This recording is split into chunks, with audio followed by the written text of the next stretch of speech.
এত এত জঙ্গল হয়ে যায়, 2-4 দিন পর পরই এমনি গাছগাছালি মানুষের বাঁচিয়ে তুলতে পারছে না। আর দেখো চৌবাচ্চার মধ্যে এই জংলা গাছগুলো কত তাড়াতাড়ি বেড়ে উঠছে, গাছ পুড়ে যাচ্ছে, যেগুলো গাছ আমরা লাগাই সেগুলো, অথচ এরা দিব্যি এর গোড়ায় গুড়গুড় গুড়গুড় গুড়গুড় করে দেখো কত ঘাস। 1-2 দিন পর পরই কিন্তু তুলে তুলে পরিষ্কার করছি। তারপরেও এই টবগুলোতে এত আগাছা হয়ে যায় যে কী বলবো। এদের বাড়ার জন্য কিছুর প্রয়োজন নেই, এরা সারাদিনই বেড়ে যাচ্ছে। আর অন্যান্য গাছপালা ঝুলে পুড়ে খাক। এখন বাজে 7টা, দেখো কি পরিমাণ রোদ এখনই। এই সময়ে যদি এই কাজটুকু না করি না, আর পারা যাবে না, সময়ের সাথে পেরেই উঠবো না। তাই লেগে পড়েছি এই কাজটাই আজকে আগে করতে। এই যে এখন কেটে নিচ্ছি একটু কুমড়োর ডগা, আবার লকলকে করে বেশ প্রচুর কটার ডগা হয়েছে, তাই তুলে রাখি। যদিও আজকে এটা করবো না, ভাবছি অন্য কিছু রান্না হবে, কিন্তু এতটা বেড়ে গেছে তো তাই তুলে রাখলাম। সুপ্রভাত বন্ধুরা, আশা করি তোমরা সকলেই ভালো আছো। তোমাদের ভালোবাসায় আমিও বেশ ভালো আছি। আর গরমে ঘেমে নিয়ে দেখো এই 7 সকালেই কী অবস্থা, মানে একটুকু ফ্যান ছাড়া থাকা যাচ্ছে না, ভাবাই যাচ্ছে না, থাকা যাচ্ছে না তো দূরস্থান। ওই একটু ভিডিও করতে গেলে তখন ফ্যানটা একটু অফ করতে হয়। আর কোথায় থাকা যায় বলো তো, আমাদের যে ওই আম গাছগুলো রয়েছে ওই গাছতলায় একমাত্র ফ্যান ছাড়া বসা যাচ্ছে, আদারওয়াইজ অসম্ভব ব্যাপার। যখন তখন স্ট্রোক হয়ে যাবে সবার। গরম গরম কথা দিয়েই প্রত্যেক দিন সকালে তোমাদের সাথে সুপ্রভাতের কথাবার্তাগুলো শুরু করি, এটা মোটেই ঠিক না, কারণ প্রত্যেকেই তো ভুগছে। তারপরে আবার এইসব কথাবার্তা বললে কার না ভালো লাগে, কারোরই ভালো লাগবে না। আমারও যেমন ভালো লাগে না, তোমাদেরও ভালো লাগবে না। তো চলো, আজকে একটা স্পেশাল জিনিস আছে যেটা তোমাদের সাথে শেয়ার করব, এবং এটা তোমাদেরকে গরমের থেকে মুক্তি দিবে। কালকের ব্লগে কিন্তু একটা জিনিস দেখিয়েছি আমি, গরম থেকে মুক্তি পাওয়ার একটা উপায়। সেটা অবশ্যই কিন্তু যারা চেক করোনি, চেক আউট করে নিও। আর চলো আজকের ব্লগটা তাহলে এখন থেকেই শুরু করি। আর কি কি করি সবটাই তোমাদের সাথে শেয়ার করব, গরম থেকে মুক্তির উপায়টাও শেয়ার করব। বসে পড়েছি দুজনে মিলেই, দেখো এখানে এখন একটু চা খাওয়া হচ্ছে, মানে মনটা চা করছে, কিন্তু শরীর তো দিচ্ছে না গরমে, কিন্তু তাও নেশা কি আর ছাড়া যায়। চলো শুরু করছি, এখন থেকে সাথে থাকো।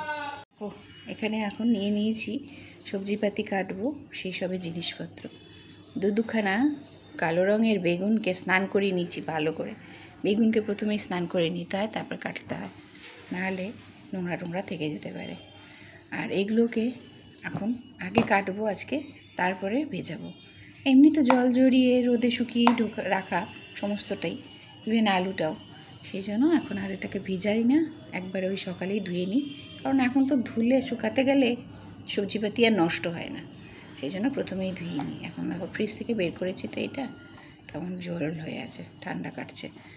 আমি একটু সকালে সবজিপাতি কাটি, আর এটা দিয়ে দুপুরের একটা বিশেষ গরমের দিনের রান্না হবে, সেটাও শেয়ার করব। আর এটা দিয়ে আরেকটা জিনিস হবে। চলো কি হচ্ছে দেখাই তোমাদের, আর আমিও ঝটাপট কেটে ফেলি। সকালে রুটির সাথে যে বেগুন ভাজা করব, তাই এখন লবণ, হলুদ আর একটু চিনি দিয়ে নিলাম। বেগুনে যদি একটু চিনি দাও না মাখবার সময়, তাহলে কিন্তু বেগুনের তেল কম লাগে, মানে ভাজতে তেল কম লাগে, বেশি তেল লাগে না। বেগুন ভাজায় তো প্রচুর তেল লাগে, কিন্তু চিনি দিলে তেলটা একটু কম লাগে। চলো বেগুন ভাজা করে গরম গরম একটু সকালে জলখাবার দিই। হ্যাঁ না, আসো। গরম গরম বেগুন ভাজা আরও আছে, লাগলে আবার দেব। দেখো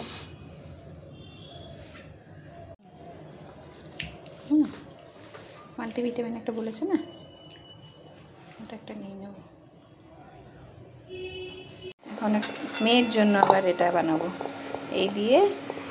আর এই যে মেয়ের সবজি, একটু মিষ্টি কুমড়োও দেবো, এই দিয়ে বানাই। অলরেডি আমার প্রেশার চেপে গেছে।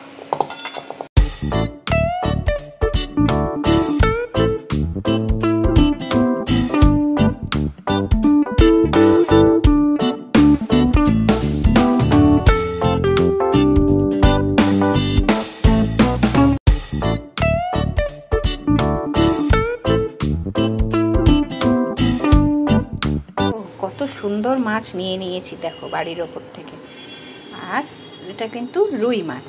আর তার পেটের মধ্যে ছিল এত সুন্দর একটা ডিম। এটা তো খুব খুব একটা ফেভারিট জিনিস আমার বাড়ির সবার, মাছের ডিম। আর যদি এরকম টাটকা রুই মাছের পেটের ডিম হয়, আহা, তাহলে তো তাদের মন একদম খুশিতে ভরে উঠবে। দেখো কি সুন্দর সুন্দর মাছের পিসগুলো, দেখেছো কত বড় বড় পেটি হয়েছে, কত সুন্দর হয়েছে। পিসগুলোও খুব সুন্দর করে কেটেছে ছেলেটি। বাড়ির ওপর থেকেই তো এখন বেশিরভাগ দিন মাছ নিচ্ছি, আর সেই মাছের এত সুন্দর সুন্দর খান্ডা খান্ডা পিস করে নিয়েছি। আমি একটু ছোট ছোট পিস ভালোবাসি না, এগুলো মেয়ের জন্য পেটিগুলো, আর গাদা টাদাগুলো সব আমাদের জন্য। এই দেখো পিস দেখো মোটা মোটা কত। আর এটা ভাবছি আলাদাভাবে কিছু একটা করব। বেশ সুন্দর টাটকা জ্যান্ত রুই মাছ, এখানকার লোকাল জ্যান্ত রুই ছিল, সেটা মা পেটির মধ্যে ছিল এত সুন্দর ডিম। তেলই বেশিরভাগ থাকে, কিন্তু এখন দেখছিস ডিম চলে এলো। মামা এই যে মেয়ের খাবার, সমস্ত সবজি, মিষ্টি কুমড়ো, গাজর, পটল, ঝিঙে। চলে আসো। আচ্ছা ঠিক আছে, ড্রয়িং শেষ করো, পরে আগে খেয়ে নাও। চলো আসো, ডিম সেদ্ধ। চলো, এটা কি রে? ও ডালের কালো। তোমার এনে আসো, কোথায় চলে গেলি? কে খাবে বেগুন বুড়ি? ও আমার বেগুন বুড়ি। নাও, বললাম না বেগুন বুড়ি। না গরম নেই, অনেকক্ষণ করেছি, পাপা খাচ্ছিল যখন তখন করেছি, ঠান্ডা হয়ে গেছে। খেয়ে নাও বেগুন বুড়ি। কি ভালো দেখো না, দেখাতে ওইটাই চাইছিলাম যে এই পাপোশটা সকালে ধুয়ে রোদে দিয়েছিলাম, দুপুর হওয়ার আগেই একদম পাঁপড় হয়ে গেছে পাপোশটা। যতগুলো ধুয়েছি সব কটার এক অবস্থা। এটা সব থেকে বড় অবশ্য, এরও তাই 2-3 ঘন্টার মধ্যে যাচ্ছে তাই কাণ্ড। যাই হোক, এখন আমাদের ঘরে চলছে শো টাইম। পেছনে একটা আওয়াজ পাচ্ছ না? ওটা হচ্ছে শো টাইম। কী সিনেমা দেখছে বলো তো এরা সব? দেখছে দাদুর কীর্তি। চলো আমরাও এখন আস্তে আস্তে কাজ আগাই। আমার তো এক ফোঁটাও দেখার সময় হয়নি, 2 সেকেন্ডের জন্য একটু খাবার দাবার দিতে গেলে যেটুকু দেখতে পেয়েছি তাতে দেখলাম যে সব সুন্দর সুন্দর মানুষরা রয়েছে, হাসছেও অবশ্য এরা। এটাতেও বুঝতে পারছি যে হাসিরও বইটা কিছুটা হয়তো। পরাণ বন্দ্যোপাধ্যায়, তারপরে চান্দ্রেয়ী ঘোষ, কাঞ্চন মল্লিক, এরকম প্রচুর মানুষ রয়েছে সিনেমাটার মধ্যে। যাই হোক, সেটা তাদের মতন এনজয় করছে। আর একজন কিছুক্ষণ পড়ালাম, প্রচণ্ড মুড অফ, পড়াশোনা করাতে গেলেই মুড অফ হয়ে যায়। তো যাই হোক, তবু করে, এইটা একটা ব্যাপার যে যতই যাই হোক না কেন শেষ পর্যন্ত যে বসে, মাকে একটু হলেও ভয় পায়, আর তো কাউকে ভয় পায় না। একটু করে টোরে নিয়ে তারপরে দুপুরের কাজে নেমেছিলাম। তো যাই হোক, স্নান টান করে নিলাম, এখন পুজোও হয়ে গেছে। আজ হচ্ছে বুধবার, ভাবছি যে দুপুরবেলায় আবার স্নান করতে হবে। আর এত রোদ সকাল থেকে, দেখছো মুখের মধ্যে ঠিকরে পড়ছে। পুজো করে আসলাম এখন আমি, আর এখনও বাকি আছে দুপুরের পর্ব, সব বাকি। একটু বেল এনেছিলাম, সে আনিনি, একজন দিয়েছিল। তারপর গাছের বেল এত বড়, মানে আমার এই হাত দিয়ে, পাঞ্চা দিয়ে আমি ধরতে পারিনি, 2 হাত দিয়ে ধরতে হয়েছে। এত বড় বেল, আর হলুদ হয়ে গেছে বাইরেটা, খুব মিষ্টি। করলাম তো, এই কপিরাইট না চলে আসে। করলাম বেল পানাটা, অনেকগুলো হয়েছে, বড় একটা গামলা টাইপের বাটির 1 বাটি হয়েছে, ভীষণ মিষ্টি। 1 ফোঁটাও চিনি দিতে হয়নি, এত টেস্টি ছিল। সেগুলোই আসলে সবাইকে দিলাম দিয়ে নিজেও এক বোতল 1 গ্লাস খেয়ে নিয়ে তারপরে স্নানে গেছি আজকে। কেউ অবশ্য খুব একটা পছন্দ করে না, একমাত্র আমিই খাই এই বাড়িতে। আসলে আমি হচ্ছে সর্বভুক, আমি জানি সব কিছুই খেতে হবে, তাই খেয়ে নিই। আমার কোনো বাজ বিচার নেই, না আছে বাজ, না আছে বিচার, না আছে গন্ধ বিচার।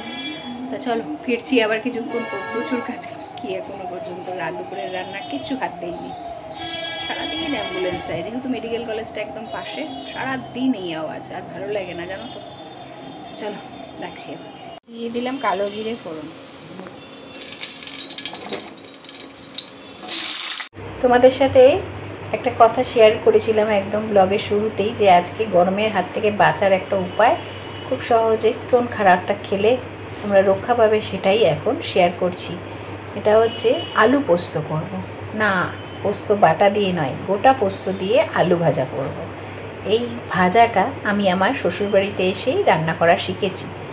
আর যখন আলু জিরে লঙ্কা ফোড়ন দিয়ে এরকম ডুমো ডুমো করে ছোটো ছোটো করে কেটে আলু ভাজা করে নেবে, মোটামুটি হয়ে আসলে গোটা পোস্ত এইভাবে ওপর থেকে ছড়িয়ে দিয়ে আরও 2-3 মিনিট একটু কম আঁচে ভাজবে, তাহলেই কমপ্লিট হয়ে যাবে আলু পোস্ত রান্না। এত এত টেস্টি হয়। আর এটা সব থেকে বেশি ভালো লাগে কী দিয়ে খেতে বলো তো? ডাল দিয়ে, মসুর ডাল তার সাথে যদি হয় তাহলে তো জমেই যাবে। আজ একটু করবো মসুর ডাল পেঁয়াজ ফোড়ন দিয়ে। বেশ কিছুদিন করিনি, বর কদিন ধরেই বলছিল যে এই সবজি দিয়ে মসুর ডাল আমি আর খাবো না, আর সজনে ডাঁটাও খাবো না। বাধ্য হয়েই আজকে আর সজনে ডাঁটা দিইনি, শুধুই পেঁয়াজ আর কালো জিরে ফোড়ন দিলাম। খুব একটা লাল হবে না, একটু ভাজা ভাজা হলেই আমি দিয়ে দেব ডালটা। এখন ডালটাও সিদ্ধ করে নিয়েছি, আগে কাটা নিয়ে ঘুটে নিয়েছি, এখন দিয়ে দিচ্ছি ডালটা। ডালটা দেওয়ার পর এখন হলুদ আর পরিমাণ মতন এখন বুঝে লবণটা বাকিটা দিয়ে দেব। আর তারপরে ওপর থেকে ফুটে ওঠার পর কয়েকটা কাঁচা লঙ্কাও দিয়ে দিচ্ছি, দেখো। আর ডাল যত ফুটবে তত ডাল টেস্ট বাড়বে সেই ডালের। যত যত তুমি ডাল কম আঁচে ফোটাবে ততই সেই ডালের টেস্ট বাড়বে।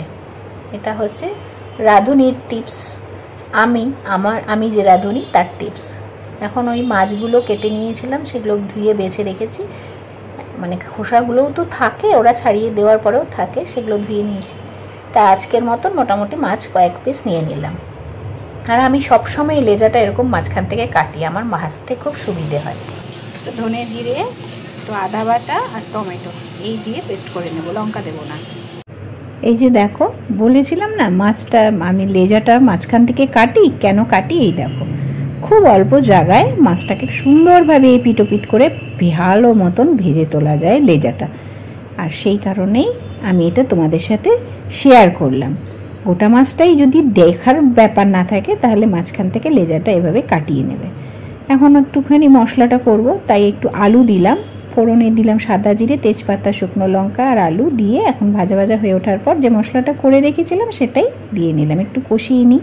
আর একটু লাল লঙ্কার গুঁড়ো দিয়ে নিলাম। আর রোদে প্রত্যেক দিন আমি এই সময় রান্না করব, আর গাছ থেকে একটু একটু করে ধনেপাতা নিয়ে গিয়ে রান্নায় দেব। দেখো কি সুন্দর এখনও আছে। হ্যাঁ, অনেকটাই ইসব হয়ে গেছে, বীজ থেকে ফল চলে এসছে, কিন্তু প্রতিদিন এত এত ধনেপাতা নিয়ে যাই। ওরে বাপরে, কি গরম কি গরম। চলো, হয়ে গেছে আপাতত নেওয়া।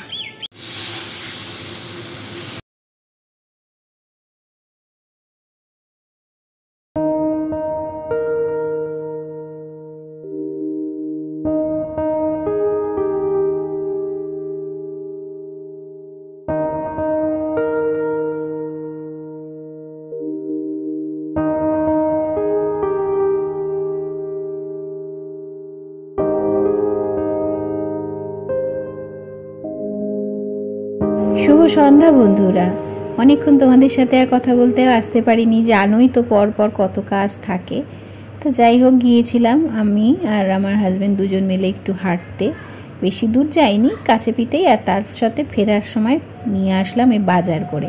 কাল একটু মুরগির মাংস করে দেবো মেয়েকে, সেটাই ভাবছি। 1 সপ্তাহ হয়ে গেছে ও খায় না মাংস, ওরও তো প্রয়োজন। তাই দেশি মুরগি ছাড়া তো এখন অন্য কিছু রান্না করবই না, সেই জন্য দেশি মুরগি কিনলাম। তবে একটা জিনিস অবশ্যই তোমাদের সাথে শেয়ার করি, এখন এই কলের নিচে ভালো করে একটু ধুয়ে গায়ের যে হালকা রক্তটা লেগে থাকে না, এক্ষুনি কেটেছে, তাও আনতে আনতে একটু তো লেগেই রয়েছে, সেগুলো একটু কষলে ধুয়ে নিয়ে তারপরে গরম জল দিয়ে ধোবো।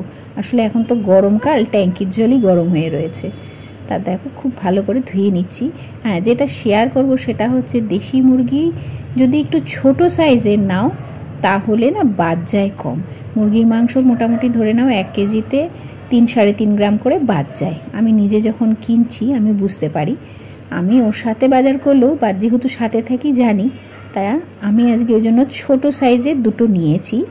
তাতে আমার 1 কেজির বেশি হয়েছিল, তাতে কিন্তু আমার বাদ খুব বেশি যায়নি। ছোট সাইজের মাংস নেবে, বাদ কম যায়। এই টিপসটা অবশ্যই তোমাদের সাথে একটু শেয়ার করা ছিল, তাই শেয়ার করলাম। 2টো মাংস নেওয়া হয়েছে, একটা হচ্ছে একদম ছোট ছোট 2টো নেওয়া হয়েছে, সেই কারণে 4টে লেগ পিস দেখতেই পাচ্ছ। এখানে তো 2টো 3টে, ওই নিচে একটা ঢুকে গেছে, এটা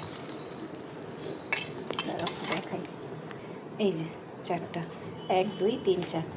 চলো, আমার মাংস ধোয়া কমপ্লিট। এবার এটাকে ম্যারিনেট করে রেখে দেবো।